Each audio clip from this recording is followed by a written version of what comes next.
Appreciate it. Nobody can sing that song like Lee Greenwood. Thank you very much, Lee, very much for being here. And his voice has not changed, you know? Pretty amazing. And a special thank you to Erica, because today, America is a nation in grief, a nation in shock, and a nation in mourning. Less than 2 weeks ago, our country was robbed of one of the brightest lights of our times, the giant of his generation, and above all, a devoted husband, father, son, Christian, and patriot. Charles James Kirk was heinously murdered by a radicalized, cold-blooded monster for speaking the truth that was in his heart. He was violently killed because he spoke for freedom and justice, for God, country, for reason, and for common sense. He was assassinated because he lived bravely, he lived boldly, and he argued brilliantly without apology. He did what was right for our nation. And so on that terrible day, September 10th, 2025, our greatest evangelist for American liberty became immortal. He's a martyr now for American freedom. I know I speak for everyone here today when I say that none of us will ever forget Charlie Kirk, and neither now will history.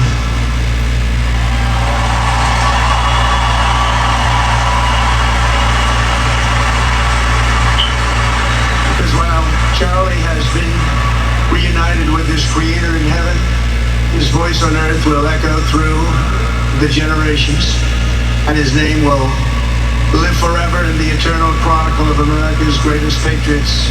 He will live forever. To Charlie's incredible and beautiful widow, Erica, we know the weight of this monumental loss is almost unbearable. But even in the midst of heartache, pain too great to even fathom, you have somehow found a strength, a deep faith, to be a comfort to millions and millions of people. And thank you very much, Erica. Thank you very much.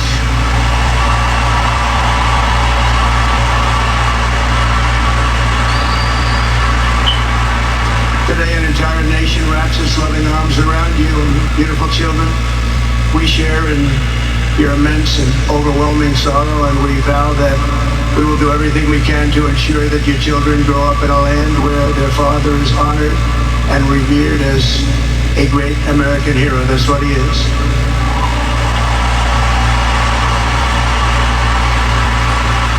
To Charlie's parents who lost their beloved son, and to the entire Kirk family, we know that no words can ever be enough to fill the void he leaves behind. That's a void that just can't be filled. But I hope the extraordinary outpouring of emotion over these past 11 days has comforted you with the knowledge that your son brought more good and love into this world in his 31 short years than most people, even very, very successful people, can bring in a lifetime.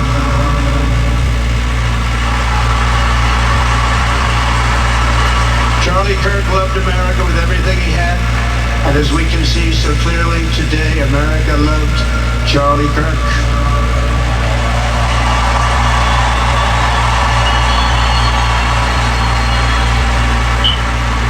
And he could always draw a big crowd. Look at this today. Look at what's gone on. This is a big crowd.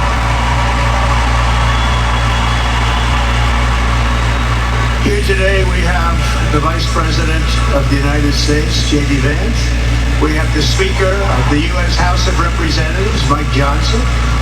We have countless members of the United States Senate, and I'm sorry I'm not going to introduce you, but I'll be up here. They're all over the place.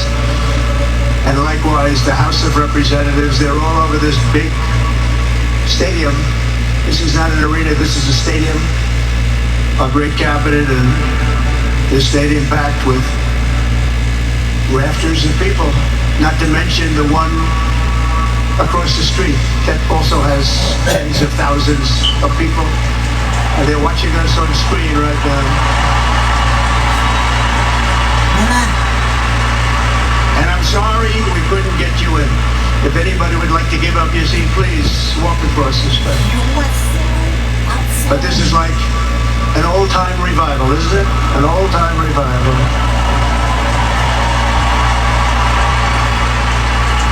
For millions of Americans, especially young people, it is agonizing and unthinkable to say goodbye to a patriot whose heart still had so much to give.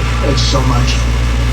Raised in the suburbs of Chicago, Charlie was filled with a patriotic spirit from his youth, and he was an all-American in everything he did. And one of the last things he said to me is, "Please, sir, save Chicago." We're going to do that. We're going to save Chicago from horrible crime.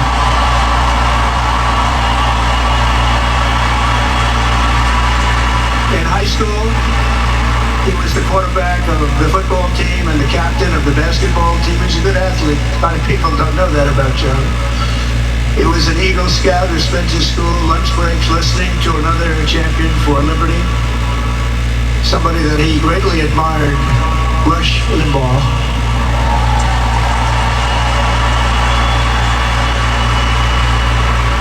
But what was even more important to Charlie than politics and service was the choice he made in the 5th grade, which he called the most important decision of his life, to become a Christian and a follower of his Savior, Jesus Christ.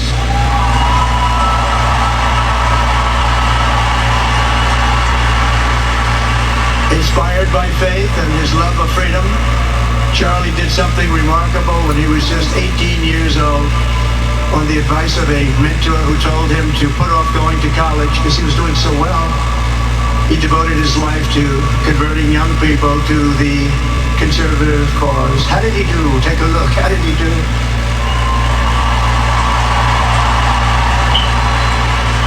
In 2012, 2 days after graduating high school, and with just $1,800 in his pocket, the young man from Illinois, who no one had ever heard of, started an organization whose grand ambitions were captured in its name, Turning Point USA. Great name. And I have a feeling it's going to be bigger and better than ever before. Does that make sense? It's going to be bigger and better than ever before. Look at what's happening. 12 years ago, Charlie walked onto his first college campus, the very liberal University of Wisconsin at Madison. He set up a card table and put up a sign with 3 words: "Big government sucks." Can you believe that? That's Charlie. That day, Charlie talked to every student who approached him, most of whom were probably quite a bit older than he was. Finally, after many hours, he found the first ever Turning Point chapter leader. His first year out of high school, Charlie traveled 300 days raising money and taking his message to campuses all over the country. He lived out of his parents' basement, and they actually loved having him there. They loved Charlie. Everybody loved Charlie.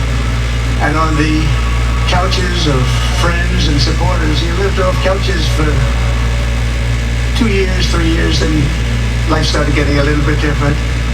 But he was always the same. For 5 years, he refused to take a paycheck, but day after day, he worked from 5 a.m. in the morning till 11 p.m. in the evening, always. His staff remembers that he wore Walmart jeans and T-shirts from the Goodwill store. Remember the Goodwill store? It wasn't easy, but Charlie wasn't in it for money at all. Never has been. Money was never his thing.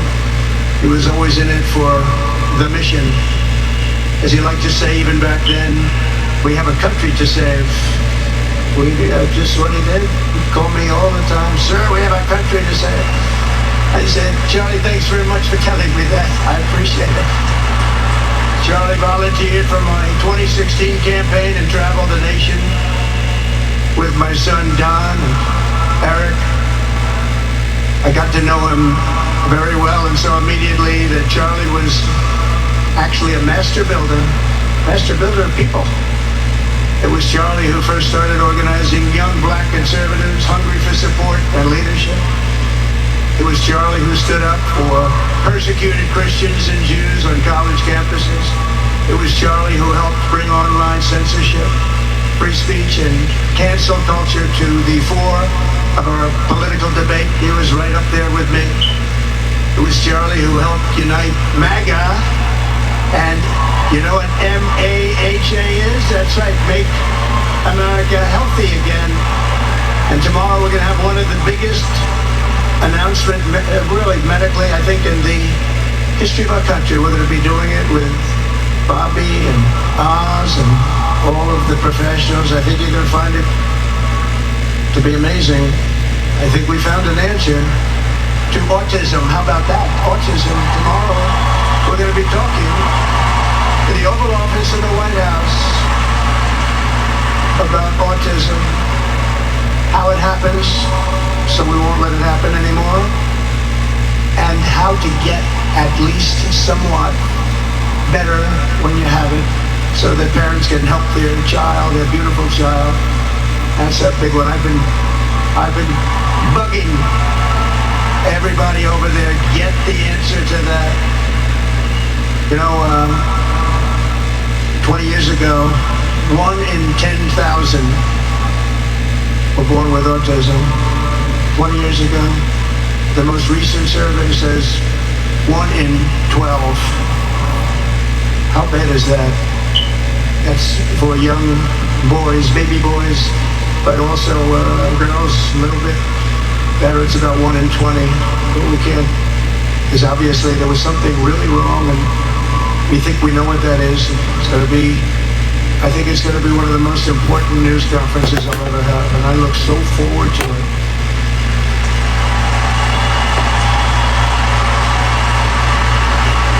And you know who else looked forward to it? Because he knew. I tell him a little bit about what was going on. Was Charlie. He would have been front row center, believe me. We'll be missing him tomorrow. It was such a big deal for him too. He brought together Donald Trump, Bobby Kennedy, right here in the great state of Arizona 1 year ago. Remember that? What a night, what a day that was. And it was Charlie who was among the first to speak to me about a man from Ohio by the name of J.D. Vance. Have you ever heard of him? He's done a good job. But Charlie would often call me, sometimes the night before a big event, the other side of the country. And he'd ask me and say, do you think you could come and speak at the event? The following day, right? I'd say, Charlie, I'm the president of the United States. You want me to travel 4 hours by plane? And you know, sometimes I did it. He was a very good guy. He was a very convincing guy. He didn't stop, but he would ask for things like that. Sir, could you be tomorrow in California? I said, Charlie, give me a break, please. It just wouldn't stop. And he succeeded. But I almost always went because you never wanted to let Charlie down. He worked so hard. You just didn't want to let him down. I felt guilty. It made me feel very guilty. As president, many people asked me for things, but Charlie was one of the few who always gave more than he took. He was a giver, much more than a taker.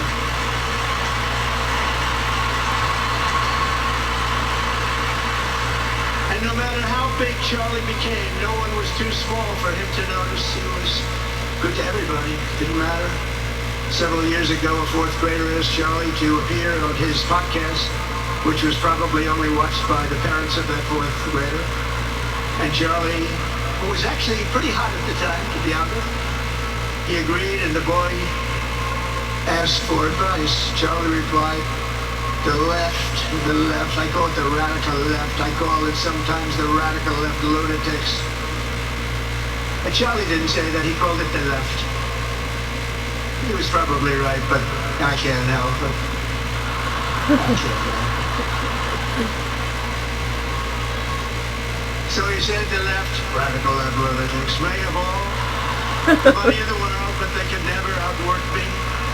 I will wake up as early as I need to about himself. I will stay up as late as I need to, and I will never stop fighting for our country. And he did this until his dying breath. That's what he was doing. That's what he was doing. Think of it. Wow. What a horrible moment. I was in the Oval Office when I heard they came in, and It was like a surreal experience, a terrible, terrible. I had some very big people in the Oval Office, and I was in the midst of a very important conversation for our country. Big people, the biggest. And I said, you have to leave now.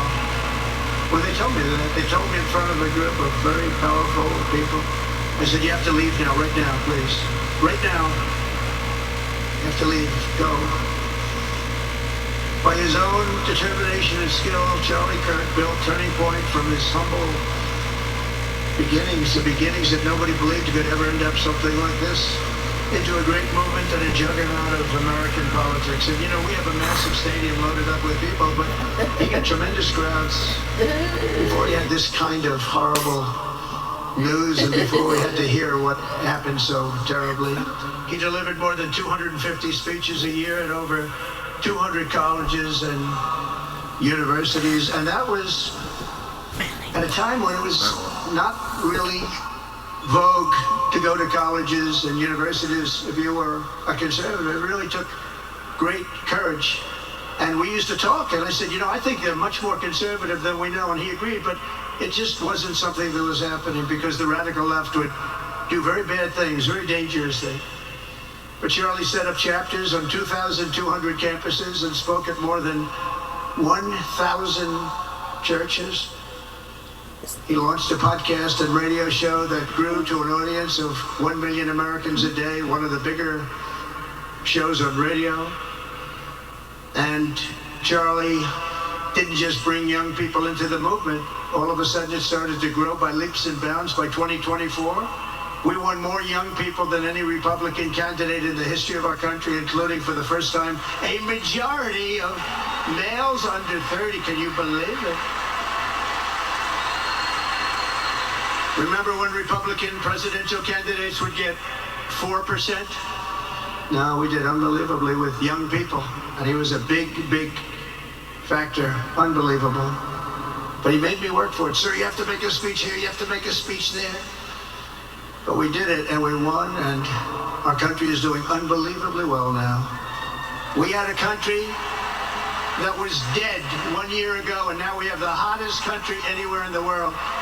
And Charlie helped us make it that. One of the great people. But through it all, the core of Charlie's message and his basic method never changed. It never really changed. He stayed the same person also. At every campus event, Charlie asked the people who disagreed with him to come forward, and instead of silencing them, he handed them a microphone and let them speak. And he convinced so many of them. It was a pretty amazing thing to watch, actually. Shortly before Charlie arrived on campus, the day he was assassinated, a staff member texted him that there were many critics and students who were opposed to his views and rather strenuously in the crowd. And that actually made him feel good because he wanted to convince them. He understood. He really did. He understood what was right. And he was right about that. A lot of it was based on common sense, by the way. Charlie wrote back to the staff member saying, I'm not here to fight them. I want to know them and love them, and I want to reach them and try and lead them into a great way of life in our country. In that private moment on his dying day, we find everything we need to know about who Charlie Kirk truly was. He was a missionary with a noble spirit and a great, great purpose. He did not hate his opponents. He wanted the best for them. That's where I disagreed with Charlie. I hate my opponent. And I don't want the best for them. I'm sorry. I am sorry, Erica. But now Erica can talk to me and the whole group, and maybe they can convince me that that's not right, but I can't stand my opponent. Charlie's angry. Look at that. He's angry at me now. He wasn't interested in demonizing anyone. He was interested in persuading everyone to the ideas and principles he believed were good, right, and true. Before each appearance, he prayed these words: God, use me for your will. Always said the same thing. Use me for your will.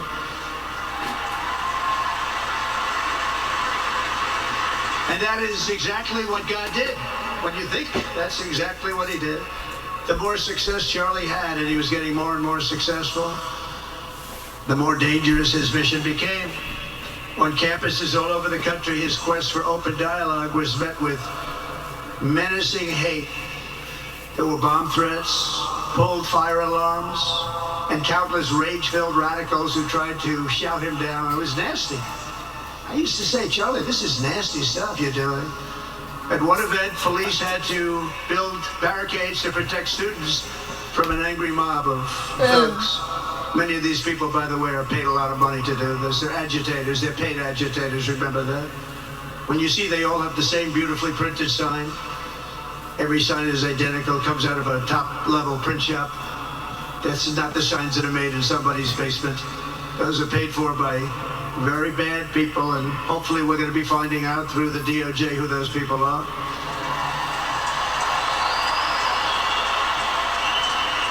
At another college, Antifa terrorists shattered windows, threw rocks, and tried to storm the building where Charlie was speaking. It was a really bad one. Often dozens of police officers were needed to prevent left-wing violence. And the violence comes largely from the left. You don't hear that from too many people, do you? And virtually every day for years, before he was murdered, Charlie received these horrible death threats. People don't know. I used to talk to him about it. He said, I got some threats. He always felt that when they actually made the threat, they were not the ones to worry about. The ones to worry about were the ones that don't make the threats. I think you know what I mean. He knew the risks, but he and I shared a certain motto, never back down and never ever surrender. Just don't surrender, never back down. He believed in it so strongly. So strong. And he's right. He's totally right. The radicals and their allies in the media, sometimes referred to, as my son said, the fake news media, tried to silence Charlie for a simple reason, because he was winning, and he was winning big. He was taking over college campuses. Colleges that had, in theory, only very liberal, or as they like to say, progressive. I call them liberal, but they like to call themselves, because such a beautiful word, progressive. They're the opposite of progressive, if you think about it. But they were really nasty, and he would go into these colleges. All of a sudden, within 2 years, 3 years, they turned into bastions of conservatism. It was really quite amazing to see. They lied about him because they did not want you to listen to him or to learn from him, because what he was talking about and even preaching made so much sense. Everywhere he went, he won the debates, he won the hearts, he won the minds, and yes, he won the elections for people. He helped us, he helped other people. We won the biggest election in the history of our country, I believe.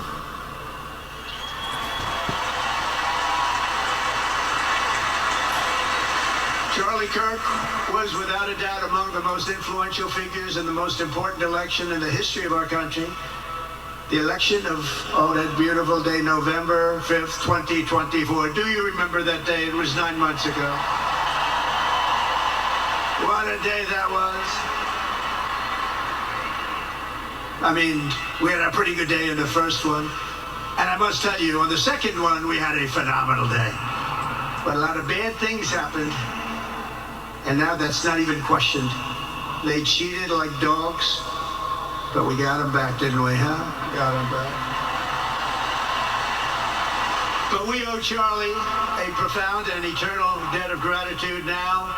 Just like Charlie and Erica made Turning Point hot, we are looking at a country that has the chance to attain a level like never before. Tariffs are making us rich again, richer than anybody ever thought was possible. And the only one challenging them are people that hate our country or foreign countries that are paying a price, because they did the same thing to us for years. They took advantage of us, but we're making money, we're becoming richer and richer, and we're taking care of our people better and better when we do that, and we can take care of other countries better and better, but we're doing unbelievably well. The tariffs have really been a hold. The election was big, but the tariffs, because of the election, came in. And remember, other nations do that to us. And Charlie understood that. He saw the money. He saw what was coming into our country, and we can use that for Medicare, Medicaid, Social Security, all of these things that we fight so hard for. And that's exactly what's happening. The numbers are incredible. When the news finally came out on election night last November that the race was officially won, came out pretty early in the night. Charlie was live on camera. In that moment, he was overcome with emotion. I've never seen him like this. He was so happy. For a long while, he said nothing. His eyes were filled with tears, and then he buried his face in his hands, and he started crying. That wasn't the Charlie I knew, but in thinking about it, it actually was the Charlie I knew, because he had a tremendous heart. He just wanted what was good for our country, and he saw us going in such a horrible direction. Lovingly, Eric, and this was so beautiful, Erica put a MAGA hat on to cover his bowed head. I like that very much. MAGA, we love. Does everybody love MAGA? Make America great again.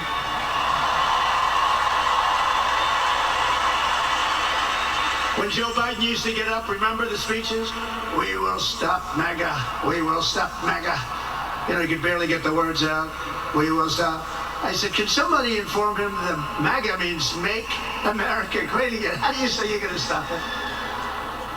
And Charlie understood that. When Charlie finally looked up and spoke, he smiled through the watery eyes and simply said, I am humbled by God's grace. That was his statement that night. I was watching him. I was very impressed, actually. It showed he had a big heart. Every single American should take a long, hard look at the twisted soul and dark spirit of anyone who would want to kill a young man as good as Charlie. To kill anybody, but to kill a man like this, he didn't deserve this.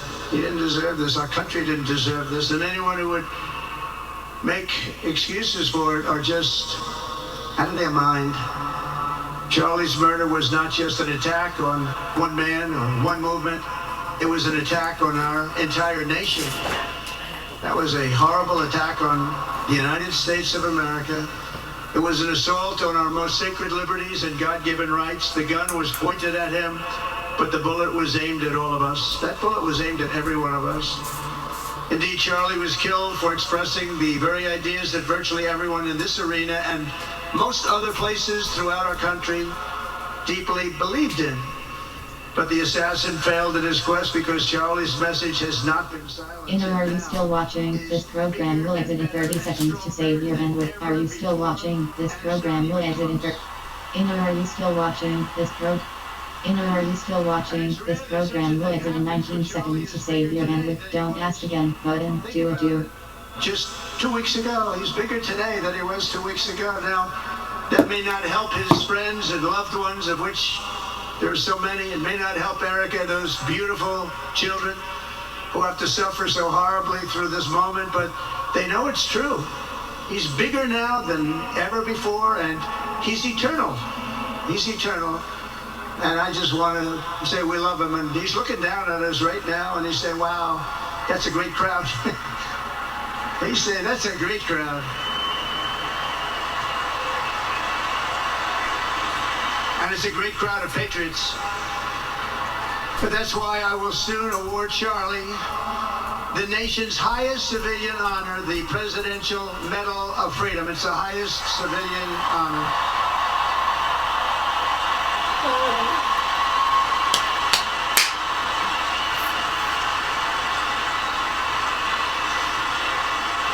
And we will do the ceremony at our beautiful White House in a very safe Washington, D.C., a place that Charlie truly revered. Yeah, we stopped the crime in Washington. Took 12 days. Now you can go to restaurants. You can walk down the middle of the street with your wife. You can have your wife walk alone down the middle of the street. She's going to be in good shape. What a difference. What a difference good management really makes. But it's, I'm so proud of that. Washington, D.C., you know, is one of the worst in the nation, in the world. And now it's considered a very safe city. And it's also, I passed it yesterday, I went through it. And the lawns are good. It's like a different place. It's like the tents are gone, the threats are gone, the gangs aren't there. We got rid of, we took out 1,500 career criminals, 1,500. If you have 3 career criminals, that can make a big difference. But I'm so proud of Washington, D.C., and now we're going into Memphis. And we'll get that one straightened out fast. And then we're going into some others, but we're going to go to Chicago, and we're going to have Charlie very much in mind when we go into Chicago. And we'll get that one straightened out. You have an incompetent governor who, he thinks it's okay when 11 people get murdered over the weekend. He thinks you don't have any crime when 11 people get murdered. and 28 people get shot. He says he's got crime. No, they don't have it under control, but we'll have it under control very quickly. So we're going to be doing that. And Charlie loved what we were doing. He was so proud of what happened. He was there to see it. He's so proud of what happened in Washington, D.C. As you know, the depraved assassin who planned and executed Charlie's killing has been arrested and charged with capital murder. God willing, he will receive the full and ultimate punishment for his horrific crime. It's a terrible thing. Because you can't let that happen. You can't let that happen. Can't let it happen to a country. The Department of Justice is also investigating networks of radical left maniacs who fund, organize, fuel, and perpetrate political violence. And we think we know who many of them are. But law enforcement can only be the beginning of our response to Charlie's murder. Over the last 11 days, we have heard stories of commentators, influencers, and others in our society who greeted his assassination with sick approval, excuses, or even jubilation. You've heard that. So have I. Couldn't believe it. Some of the very same people who spent the last 8 years trying to sit in moral judgment of anyone who disagreed with them about politics suddenly started cheering for a murder. Incredible. You know the names. They're major losers, by the way. That will be proven out in a short period of time. Some of the very people who call you a hater for using the wrong pronoun were filled with glee at the killing of a father with 2 beautiful young children. And the same commentators who this week are screaming fascism over a canceled late-night TV show where the anchor had no talent and no ratings, last week were implying that Charlie Kirk deserved what happened to him. No side in American politics has a monopoly on disturbed or misguided people. But there's one part of our political community which believes they have a monopoly on truth, goodness, and virtue, and concludes they have also a monopoly on power, thought, and speech. Well, that's not happening anymore. We've turned that corner very quickly. Tragically, atrocities of this kind, and kind that we saw in Utah, of all places, are the eventual consequence of that kind of thinking. If speech is violence, then some are bound to conclude that violence is justified to stop speech. And we're not going to let that be justified. The tradition of reason and open debate that Charlie practiced is not a pillar of our democracy. In many ways, it's the basis of our entire society. It's the right and inheritance of every free American, the greatest legacy of the Enlightenment, and among the most treasured achievements of civilization. We will defend it at all costs, and we will carry forward the torch of liberty that Charlie Kirk held so proud and so high. He was so proud, and he did hold that torch high. We will never, ever let it fail. We will never let it fail, but we're going to raise it higher than ever before. It's going to be raised, and this is the beginning. Perhaps it should be no surprise that Charlie, who spent his life speaking with the critics of these traditions, ultimately became convinced that we needed not just a political realignment, but also a spiritual reawakening. We did.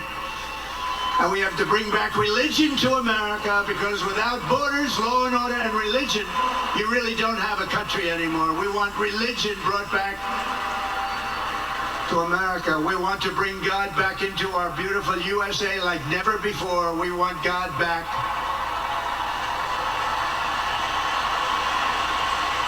Charlie would have been so pleased to hear his friends and colleagues today giving testimony and giving glory to God. Within minutes of the gunshot in Utah, millions of Americans, young and old, heard the news and dropped to their knees and started praying. Even many who rarely prayed asked God for a miracle. Please, God, save Charlie. But although Charlie's time with us on earth has ended, those prayers for a miracle have already been answered. Look at what's happening. Look at what's happening. In the days since Charlie's death, we have seen how his legacy has touched so many millions around the world. In Calgary, Canada, thousands gathered at City Hall to sing the American national anthem and raise up posters with the name Charlie Kirk. In Seoul, South Korea, crowds gathered to wave American flags and shout, "We are for Charlie Kirk." His memory has been honored in the streets of Berlin, Warsaw, Vienna, Sydney, Madrid, London, Tel Aviv, and all over the world. So beautiful to watch. A man as far away as rural Australia texted a pastor, "I'm going to come to church tomorrow for the first time ever." The pastor asked, "Why is that?" The man replied, "Because of Charlie Kirk." Can you imagine?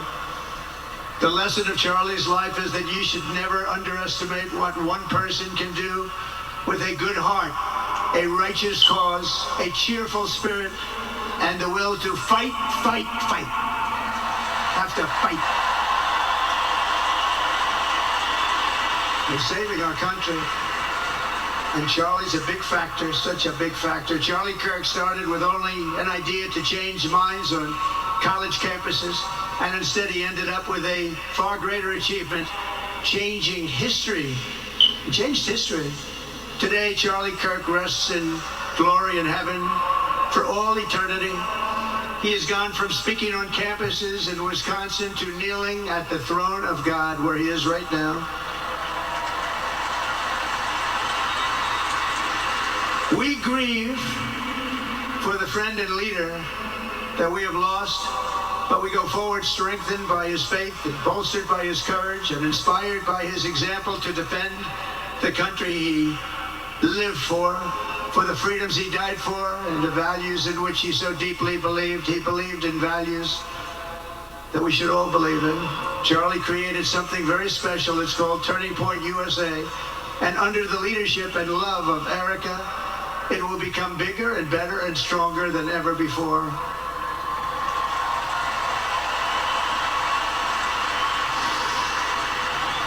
So Charlie, we all want to thank you. We want to say a very loud God bless you, Charlie. God bless you for what you've done is incredible. And God bless Erica and the children. God bless the United States of America. And could I ask Erica, please come out. Erica, please come out. Thank you.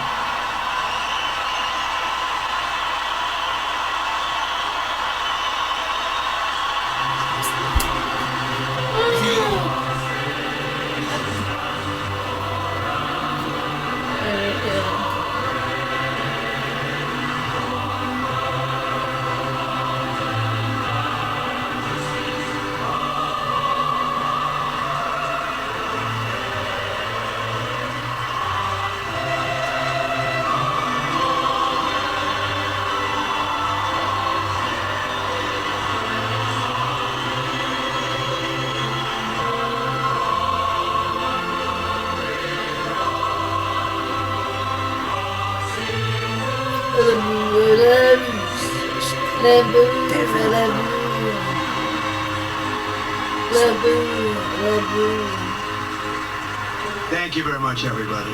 Thank you very much, and good luck. God be with you. Thank you.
Good speech.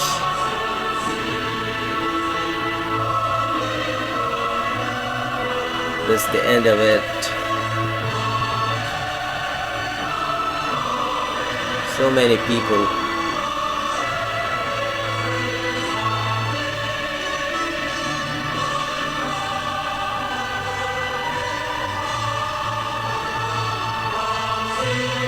taking photos.